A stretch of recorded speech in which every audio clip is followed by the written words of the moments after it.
If you want to check out the whole show, hit the link at the bottom of the screen. It's available exclusively on odds.com. Seattle Seahawks, San Francisco 49ers is next up. Let's break this down here. Seattle opening up as 4-point favorites. That moves to 5.5 and 6. This total opens up at 47.5. It drops down to 46. Seahawks 11-4, 4-3 on the road at the Niners, 6-9-1-6 at home. State Farm Stadium, Glendale, Arizona. Seahawks are coming off a big 29 home win over the Rams. Seahawks claim the NFC West title. First division title since 2016 for Seattle. Fifth since Pete Carroll took over in 2010. They held LA to a season low in points. This defense keeps getting better and better. Wilson was 20 of 32 for 225 yards, 1 touchdown, 0 interceptions. DK Metcalf caught 6 passes for 59 yards. Chris Carson ran 16 times for 69 yards. Jason Myers keeps rolling. 45 and 49-yard field goals in the first half. He's made 33 straight. Trey Flowers is expected to practice their cornerback in full this week. Probably want to give him a few reps, maybe. I don't know. I don't know if I would. But he's available. Demarius Randall, Mike Upati, DJ Dallas, safety guard, running back are all questionable, just like last week when they were inactive. And then Jason Stanley suffered a hamstring injury, their cornerback. But if Trey Flowers comes back, who cares? Gerald Jones says, like this, Seattle, San Francisco under 7 straight. Niners are coming off 2012 win at Arizona. Beathard was 13 and 22 for 182 yards, 3 touchdowns, 0 interceptions. Beathard was making his first start since 2018, was 1-9 as a starting quarterback. George Kittle returned. Caught 4 passes for 92 yards. Jeff Wilson was a machine. 22 rushes for 183 yards. He was spectacular.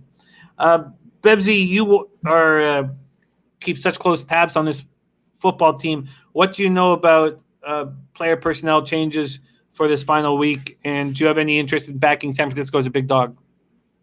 No, I think it's Seattle or no play, to be honest with you, especially because they've announced that Brandon Ayuk is out. In addition to that, Trent Williams is out.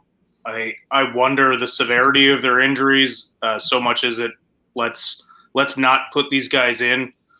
Jimmy Garoppolo is not playing. They've all but said it's a guarantee that CJ Beathard will start. And Seattle needs this win. San Francisco just, got a nice win against Arizona. A good team win. Their defense balled out. I think I agree with Gerald Jones. The best play here is under. The Niners defense has been playing great football, even with all the injuries. Robert Saleh is still showcasing his skills for a job outside. He's going to get a head coaching job, and they're still really pretty much the same as they were last week on defense. K'Wan Williams, I think, is a question mark, which is huge. He's such an important piece of that. But Sherman's not playing. He's barely played all season, though. Tart isn't playing. He's been out for a long time. But I think San Francisco's defense can slow them down. I'm going to look at Russell Wilson's rush props because he always gives the Niners fits. And also, they don't have somebody who can cover DK Metcalf. So I'm going to stare at the DK Metcalf props. But for me right now, lean Seattle. Won't take it just because these teams end up playing very tight all the time. But I do like this under. The under. So Packers are playing at the same time, so they won't know whether you do like this under. Is it time to line shop, or do you want to sit on this?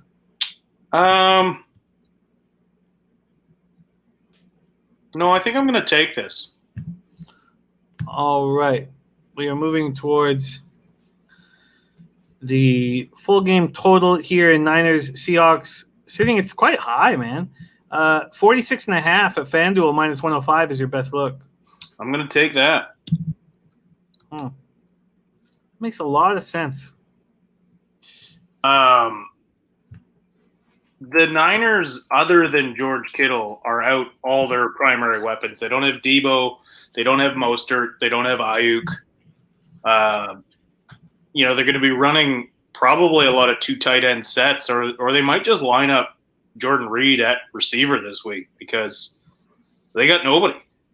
They got Richie James and Kendrick Bourne are going to be their starting receivers. So, You can't expect a ton of points with C.J. Beathard and no receivers, even though C.J. played admirably last week. I didn't know about the story about his brother being stabbed. Did you know all about that story? I didn't know about it. I did. It was quite heavily publicized a year ago within the San Francisco circles. Yeah. But yeah, I mean, I guess a year to the same week that he was killed last year. So yeah, I didn't. I was just learning about that story in the last couple of days. I'm going to roll with you here on this total. I think it makes a lot of sense. Does the fact that they're playing indoors give you any added nervousness? not really. Huh. Neither one of these teams are indoor teams. It's not like you're betting on Matt Ryan or Drew Brees here. No, I agree. Okay, I'm going to roll with you on this under. And I will say, and we can talk about this when these lines come out again. But then the Niners, the way they attack on defense, they really struggle against rushing quarterbacks. So I hit the Murray prop last week because of that.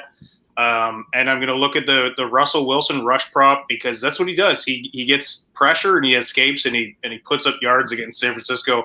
It's frustrating as hell as a fan, but if you're betting and you know that's coming, you're going to throw it. And look, DK Metcalf ate them up last time. They do not have a corner who's big and physical to cover him. So, with Sherman out, you're looking at him being, I don't know if Verrett's going to shadow him, but Verrett's great, but he's just not big enough to cover DK Metcalf. So that's a prop. If it's reasonable, I'm going to look there too.